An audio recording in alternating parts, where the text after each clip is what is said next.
Hey everyone, let me know when you can see my screen. If you can just pop in the chat, just let me know that you can see it.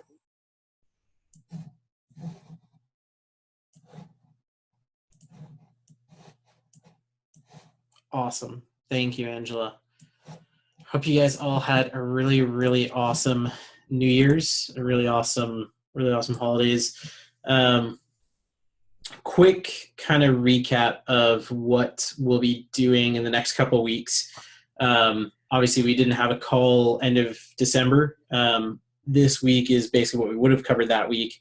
And partially some of the stuff that we covered in week 3 is some of that as well. So I kind of distributed it out. So we're going to have 7 total calls overall that'll go through everything, and then I'll drop in a video that's going to walk through all of the outsourcing and everything else that I talked about at the very end. But next week, we're going to be covering turning traffic into leads. And then the week after that is when we're actually going to be talking about content promotion. And the reason for that is I wanted to make sure that everybody has enough time to create content or to get existing content in a really good spot.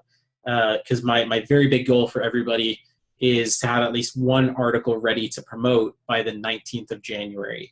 And that doesn't mean it has to be a new article. It can be an existing article or whatever the case, but have something ready to promote so that when we start going through things on content promotion, you can start executing and you can give me feedback and let me know, hey, I need help with this, or I'm having trouble with this. So that way I can help you out in real time with doing that.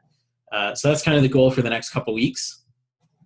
That being said, this week we're talking about repurposing content, so taking existing content and turning it into something else.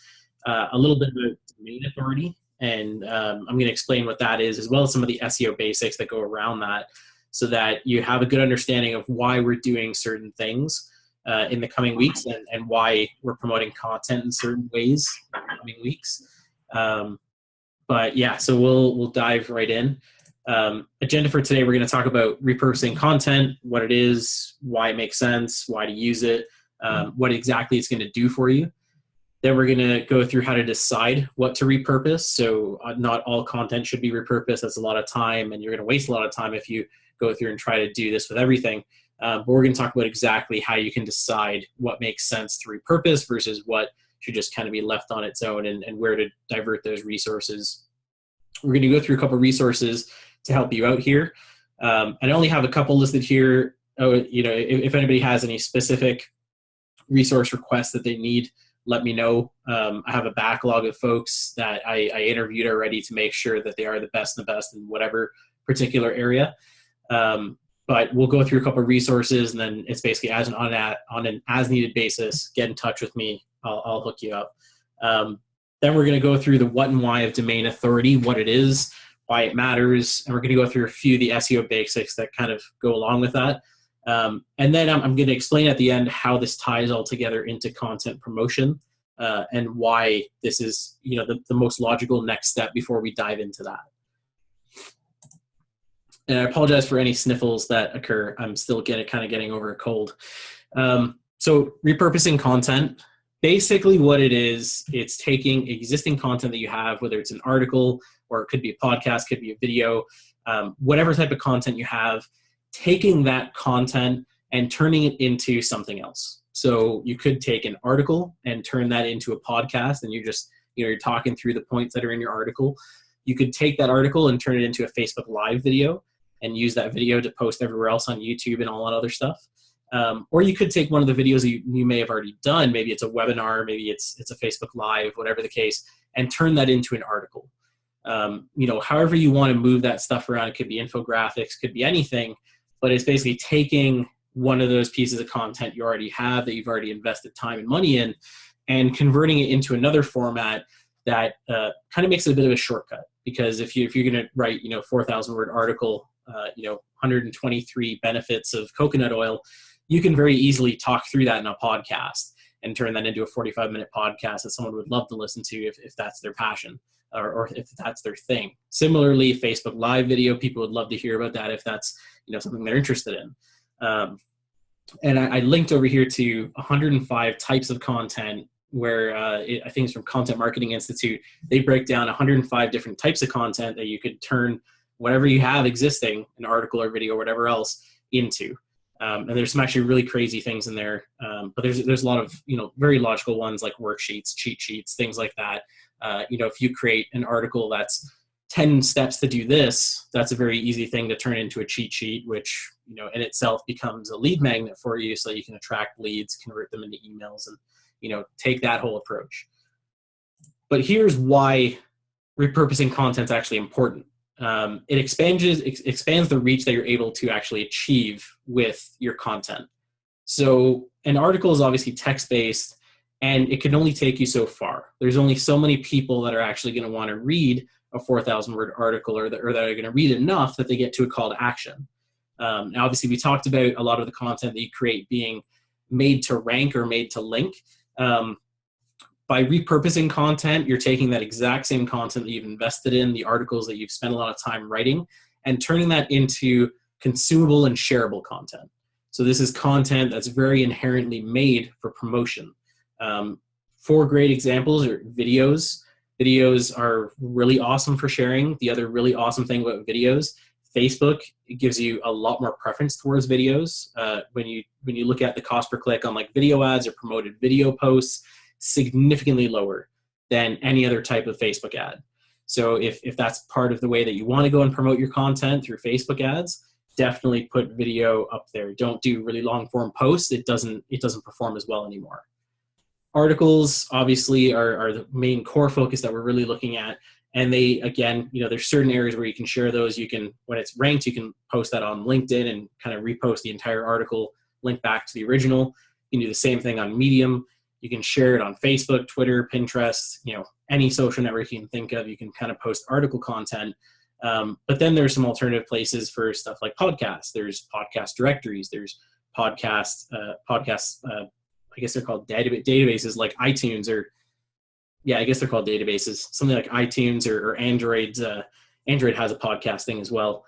The Google Play Store one, or you can post it on SoundCloud. You can, there's tons of audio sites. But one of the ones that I really love is infographics. So if you take an article where you've already done the research and you've linked out to some really awesome facts or some really awesome tidbits that someone could pull out and say, like, that's really cool, it's really interesting, you can compile all that into an infographic. And for infographics, they're amazing because Google can't read image content. So for you, there's a lot of content promotion capability there without having to worry about duplicate content and all these other SEO things that could negatively affect you. But there's also like thousands of infographic directories. It's absolutely insane how many of them there are out there. But the kind of best one is the direct reach out to someone and saying, hey, you have some really awesome content on your site.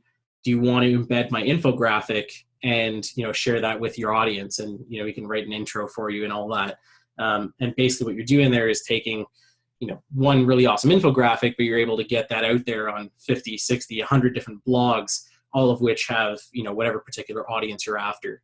So it's a really awesome one that is very awesome for content promotion. We're really going to deep dive into that one, as well as video in the Content Promotion Week, because they are 2 of the best formats for content in terms of sharing.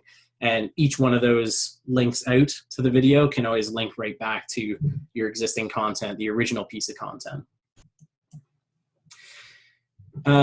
And the big kind of thing I want to drive home here is just, as you move your content from article and text-based content into anything else, basically Google's not meant to, it's not made to read anything other than text content. It can to a certain extent, but it really, it's not made for it. They don't use a lot of that data yet. But the really awesome thing about turning into something that's a little bit more consumable, like a video or an infographic, is if people can consume it quickly, they can get to the point of sharing it quickly.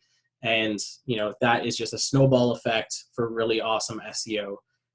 Someone shares it on Twitter, gets posted onto someone's blog because they thought it was really awesome, and they link back directly to your site. It's a really awesome kind of snowball effect there. But again, we'll deep dive a lot more into kind of the key benefits and how to actually how to benefit yourself out of those key benefits when we go through content promotion, we're really going to deep dive on that. But some recommended types of content, and this is basically my main recommendations for what you should be doing if you're already planning on writing content and writing new articles. Write your article, read that article out as a video, do it as like a Facebook Live, use that as your script, and then take that video, strip out the audio, and you have a podcast. So really easy way to take something that you've already spent a lot of time writing, read it out, takes 20 minutes, strip out the audio, takes less than 5 minutes, and all of a sudden you have 3 pieces of content that are really easy to distribute, and you effectively 3x your reach, which is really awesome. Recommendations: if you have existing content, definitely do a video, and depending on how the content's laid out, you could try doing a podcast, or you could try doing something like an infographic or a slide deck. Slide decks work really great if you have a step-based article, so like here's 10 steps to do this, or here's 10 things 10 things that you should have if you're going to travel the world, something like that. Something that's a list-based article. Slide decks are great for that. You have your one slide that shows number 1, second slide shows number 2, and explains it and all that. It's great. But any of these types of content can be distributed really easily. There's directories for all of them, as well as really awesome sites that you can go to that can actually do the distribution for you. Now, deciding what to repurpose is obviously one of the key things here. Repurposing it all is great, and if you don't really, if you kind of just repurpose everything, it does become a bit of a waste of time. 25, 30 minutes every single time you write an article, it adds up over time, especially if you're doing something like on a weekly basis. It's up to a couple hours every single month. What you kind of want to do is take a more strategic approach and look at your Google Analytics, look at how much traffic is actually hitting those articles that you want to repurpose, and also look at how many shares or how engaged people are with those articles. If you do have some really awesome targeting built in, so you're looking at ROI, you're looking at leads generated and everything by one particular article. You'll see this mostly in like tech companies and e-commerce businesses. You can do this. You can track how many leads and how many sales are coming from every single article. If you are doing that, then you can also look at that raw number, number of leads, number of sales, and decide based on those numbers. But any one of these numbers works perfectly. If you're going to do shares, there's BuzzSumo is really great. It'll look across your entire site, tell you how many shares, which articles have the most shares on a specific time period on a monthly, 6-month, 1-year basis. Or you can just take whatever particular links you have and pop them into shared count, and it's going to tell you how many shares across all the different platforms there are for your article. And for driving leads and driving sales, you'd have to have something a bit custom set up there, either Mixpanel or Google Analytics, something a little custom there. But if that's something that you want to do, reach out to me. I can help you set that up. That's what I do all day, every day. But take a pick of what specific number you're after, whether it is just traffic and you worry about the rest afterwards, or it's engagement and shares, and define what articles make sense to repurpose based on those numbers. There's no real benchmarks to go after. It's just, set your own kind of key performance indicators and say like, okay, if it's above this, we're going to repurpose that content. And if it's below this, we're just going to leave it. One of the examples that we use that I thought would be good to kind of walk through is, so we have this article called 9 Sales Funnels That You Can Steal. And it's literally just an article where we outline 9 different sales funnels, and then we built them out in ClickFunnels, and we give them a link to download those templates or connect those templates into their ClickFunnels account. It was a great article. It's still one of our highest trafficked article across the site. And what we did with it, because it was getting a lot of our traffic as well, was we took that article, we put it into a PDF, and we created a lead magnet out of it. So if you go to the page and you see this welcome mat thing that takes over the entire page, it says, get these 9 sales funnels that run our business, something like that. And they can opt in, so we are able to capture leads off that. Then we also repurposed it into a video, and we run it as a video ad. So it's the initial engagement to get people engaged with who we are, making sure they know that we're an authority. We run video ads as a promoted post, bring those people into more content and kind of tie them in there. And then we also repurposed it into a slide deck, and we had some folks distribute it for us. So if you go on like SlideShare and all that, you'll find it in there somewhere. But for us, it's really just a play at getting more links back to our site, which is great for just more ways for traffic to come through. So some resources to help, not too many here, but basically Fiverr will basically solve all your problems. Anything that you want to do with an article or with a video or with an audio file, you can do with Fiverr. For about $5-10, you can get someone to turn your 4,000 word article into a really nice slide deck. You can have them turn it into a video for you if you want. You can probably get them to actually like voice over the article for you. I think it'll cost a little bit more than $5-10, but you can pretty much get them to do everything you want. But if you're going from video backwards, then Rev.com and Vid to MP3 are really awesome ones. So if you have the video hosted on YouTube and you just want to copy the audio from it, really easy way to do it, vid to mp3.com. You can download the MP3 file and you're good to go for a podcast. And Rev.com, if you want to get subtitles on that video or you just want to get the transcript to turn into an article, Rev.com charges $1 a minute and their turnaround time is 24 hours. So really, really fast. It's one of the key things that I recommend by far. Anything else that you need though, if you encounter something and you're like, hey, I want to create an infographic, can't find someone on Fiverr, get in touch with me. There's folks that I know that can do it. Similarly for, article, video and all that stuff.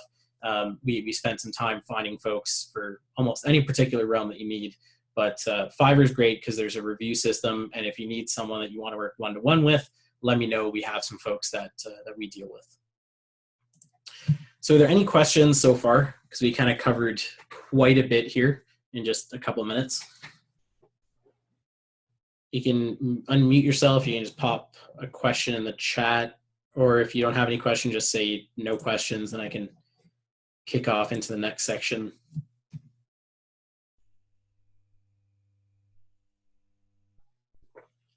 Awesome. Awesome. So the next section, domain authority.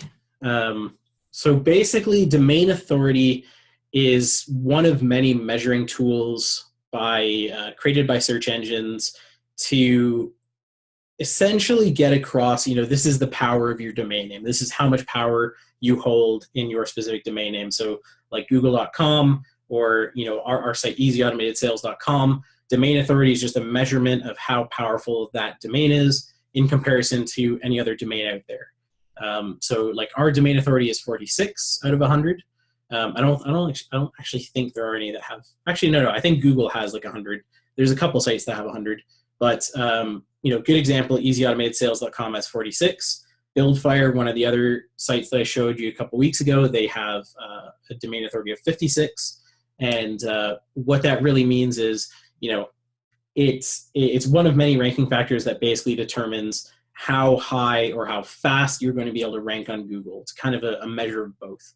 So, really great example. If I was to write an article, 5 ways for realtors to generate more leads, and BuildFire did the same, but it's, the content's a little bit different, but it's basically going after the exact same keyword. They'll inevitably rank first, in comparison to me. They'll rank above me, and they'll do it a lot faster. As we've seen with them, they tend to have articles ranked within a matter of a day or two, and they're typically ranking in the second or third page almost instantly. We'd take a little bit longer. I've noticed for quite a lot of our content, it takes us, a couple days, couple weeks to get ranked up in the top 3 pages or so, and then it's a slow push upwards to get us beyond that. But it's one of many factors there. And there's a lot more updates that are going on with Google specifically now for mobile content, for site load time, and just, how awesome is the user experience versus your competitors. And this is kind of one of many rating systems that you can use to determine how good of a user experience you're delivering, how mobile friendly your website is, and, in reality, are you stacking up to your competitors? There's a lot of other factors at play as well, amount of content and sites linking in and all these other things. But domain authority is kind of the overall measure that you want to be looking at specifically for our purposes here. Basically how this ties back to what we just talked about, repurposing content. As I mentioned, repurposing content inherently has the ability to share and build links back to your existing content as well as your website. So the more you promote content, typically the more links you get back to your website and back to that particular piece of content that you're promoting. So if you're promoting a video of five strategies for real estate agents, then you have an article that's directly related to that posted on your website. If you promote the video, you promote the article, you'll inevitably get more links back to that article and to your website in general. And the more quality links that you have, the better your domain authority. There are obviously other factors, like there are factors around the amount of content that you have there, how good the content is, your website usability, and how mobile friendly it is. But for the most part, if you have all the other things covered, which most people do, whether you're using a general or a generic WordPress theme, or you're using some type of website builder, you'll usually have all the basics covered. And then it's about how many links that are quality, that are from authoritative websites, or websites that are just have good quality content. How many of those links can you build? And that's going to increase your domain authority. Better domain authority, as I mentioned, will directly lead to ranking faster on Google, ranking higher on Google, meaning that the really awesome content that you're creating through this course will rank a lot faster, and will allow you to get to that page 1, page 2, where you're actually driving traffic, you're driving leads, and then you're driving revenue and sales. So one of the great examples that I want to walk you through, so obviously we created this article around sales funnels that you can steal. And one of the ones we created before that was sales funnel examples. So we saw a keyword that had a good amount of traffic, and we said, like, okay, let's write something that ranks for this. So in this article, we talk about 4 sales funnel examples from large tech companies, like I think we talk about Dropbox, we talk about Microsoft, and a couple others, basically talking about their sales funnels and what you can learn from them, what you can take away from them. Now, originally we kind of just put this out there. We ran some Facebook ads and promoted it on Q.co, one of the sites that I'll mention when we get into content promotion. Really awesome website. But it was really cheap and easy ways for us to promote that took us very little effort. And it did okay. It got some traffic, and then basically started getting like no organic traffic at all. It wasn't ranking anywhere. It really wasn't doing anything for us. So what we started doing was reaching out to some folks, and we were guest blogging on their sites and basically posting up content around sales funnels. And we were talking about like deep dive on different types of sales funnels, like Dropbox's sales funnels or a tech company sales funnel. And then we'd link back to the article that we created. So it was like, hey, here's this really awesome tech company. Here's their sales funnel. Here's what you can take away from it. Now, if you want to learn more about 4 other really awesome tech companies that are doing sales funnel, that have really awesome sales funnels, click here and read more. And for the most part, that's how we set up all of our articles. We did a handful of guest blogs and linked back in a couple of communities like Quora. We were answering questions and saying, hey, here's some stuff where you can read more. We posted to a couple of communities like growthhackers.com and inbound.org, where we can basically just submit our article URLs. And based on how well they perform, they sometimes appear at the top of the page, get a lot of traffic. And we started doing a lot of that promotion to generate links back to our site that were high quality. And what happened was we started moving up from page, we started at like page 8, then all of a sudden we were at page 5, and all of a sudden we were at page 2. And through building more links as well as testing some of our headlines, originally it was just 4 sales funnel examples. That was it, which is obviously a really awful headline. But as we were testing it and we started adjusting it and everything, we started moving up that page further and further. And right now we're on position 3, page 1. We get 21% of search traffic overall, which is about double what you should get at that position.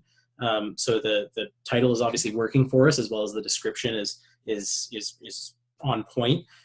We're doing a new test right now because I want to see if I can really jump it up there to position 2 or 1.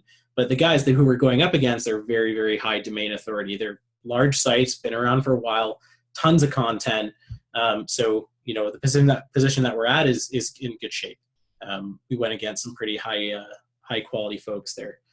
But that's one great example of how domain authority has a play there. In comparison to some of the sites that we rank above, our domain authority is higher. in comparison to the one site that has the top 2 positions, our domain authority is a little bit lower. The content's definitely better. It's longer and it has a lot more meat to it, but it's, it's still not at the level for us to push above them yet. And that's kind of one of the ongoing things that we're looking at. So that again was a little bit to digest. Any questions around domain authority, or do you have any specific questions about your own website as it relates to any of this stuff? Question. So have you ever used Medium to promote an article? Yes, I have. So the way you have to do it, and there is a specific way you have to do it to make sure that you don't get hit, like negatively hit with some bad SEO juice there. Basically, what you have to do is you have to make sure that article that you're going to post onto Medium has been indexed on Google on your site. So all you really have to do is actually let me pull up my Chrome browser and I can actually show you exactly what you do. Let me grab an article that we have here. So Google Chrome. Yeah, so you should be able to see my browser now. So this is the sales funnel article that we have. So pick whatever article you have. Let's pick one of these newer ones that we have here. So like 15 powerful growth hacking strategies you should try. All you want to do is grab the URL for the article, go to Google, pop in the URL. If it shows up right here, ours shows up here with our email for some reason. But if it shows up here at the top, if it shows up here, wherever it is, that means Google's indexed it, which means you can go ahead and promote it on Medium. Basically, the way that I do it is I'll copy the entire thing, and what I'll do is right at the top here, I'll put originally published at, and then I'll put this URL. I'll put the actual URL there so you can see it. I can show you on LinkedIn. I literally just posted this one. So this is one of our other articles, 10 essential SaaS metrics you should be tracking to grow your business. And literally it's just copy and paste the entire article, but we put originally published here and it links right back. That's more for Google's benefit so that they don't look at it and say like, okay, LinkedIn wrote it first or LinkedIn published it first. Google's usually smart about it, but I don't like to take chances. So I had to make sure. Does LinkedIn have the same requirement? LinkedIn, I think it's basically any site where you're going to take your entire article that you've already written word for word and post it onto another site. You want to do a link back. You definitely want to do a link back to the original article and ideally the original site as well. So obviously, I mean, through my profile, link back to our main website, but through the article that I posted on LinkedIn, we link directly back to our article, and that's again for the benefit of Google to say like, hey, this is where it really lives, and LinkedIn and Medium are just there for promotion purposes. Did I answer your question, Janet?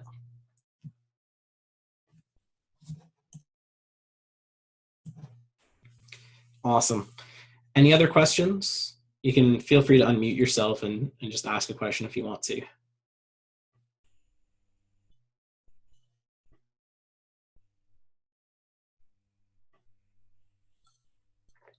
Awesome.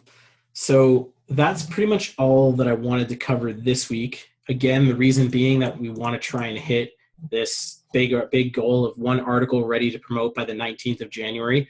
Ideally, it'd be great if you have 2 or 3, because a blog tends to look a little bit lonely if you only have one. But it's fine if you just have one ready. And basically, what this means is like one published. So if you can have one article published by in the next 1 or 2 weeks, or if you have one that exists, perfect. But I just want to make sure everybody's at a stage where we can dive into content promotion. You can start going at it, even if it takes you a bit of time. But that way, that's really the piece of things where everybody tends to have issues and problems and barriers. So I want to make sure that we're all at the same stage or close to the same stage so you can start asking me questions and we can start diving in and breaking barriers. But some big action items, if you have content already, take a look at some of the existing content that you have. Identify at least 3 if you have that many articles to repurpose.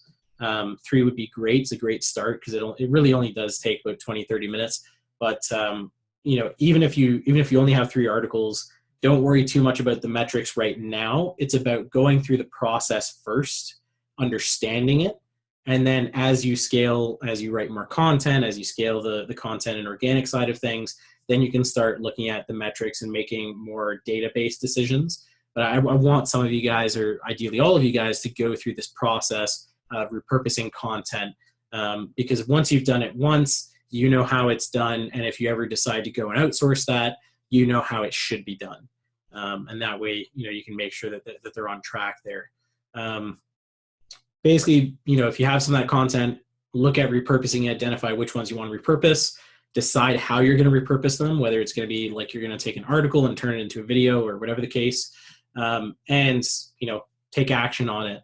And if you have any questions or you hit a barrier, you need resources, whatever the case, get in touch with me and we can go through it. Angela, how long should each of these content pieces be for the first round? In the 90-day strategy that I sent over, the recommended minimum length should be in there. In pretty much all cases, the length should be about 3,000 words. That's kind of just how skyscraper content is. But the recommended minimum should be in there for particular articles based on the competition that I saw. If you don't see that, let me know, and we can go through it. Or if you need to, you haven't taken a look at it, let's book a one-on-one call. If you look at it and then you have questions, we can do that. Yeah, I hope that answers your question there. When IDing our old content, how should we run them through the keyword formula to see if it's in with our 90-day plan? So when you're looking at old content for repurposing purposes, you don't need to worry too much about keywords, because your repurposed content, especially if it's a video or a podcast or an infographic, will not rank on its own. What the main purpose of it is, and I mean, we kind of go through this more in content promotion, but I wanted to introduce you to the idea of content repurposing first. But the whole concept of content repurposing is to build links, which directly leads to promoting the existing content that you have. And even if that content doesn't have a specific keyword focus, that's totally fine. You're delivering domain authority, and that domain authority is spread throughout your entire website. So it's not just about the one article that you're creating. It's about building links, wherever, to go wherever on your website, whether it links to an article, links to your contact page, your services page, wherever. All of those links drive up your domain authority, which is then redistributed throughout your entire website. So if your domain authority is really high across your website, like entrepreneur.com has an amazing domain authority because they have lots of content, that stuff is all distributed back through all that content, which is why if, sometimes you might see an article that pops up in one of the ones that we did, that we guest posted on Entrepreneur is about mobile design, like the future of mobile design. And, within a matter of days, it was ranking on the first page. And that's just because Entrepreneur's domain authority is so high because they have tons of folks that link out to their content. So don't worry about the keyword formula too much when you're repurposing into videos, infographics, things like that. Worry more about getting the content sorted out and then promoting and distributing that content, whether it's amongst your existing audience, whether it's to infographic directories, wherever's relevant. We're going to talk more about like where you can distribute that stuff in content promotion. But if you get to that point in the next 4 or 5 days or something, and you want to start taking action on it, grab a call with me or ping me on Facebook or something. We can go through very quick action items that you can take with that content. Did that answer your question, Ro? Cool, awesome. Any other questions?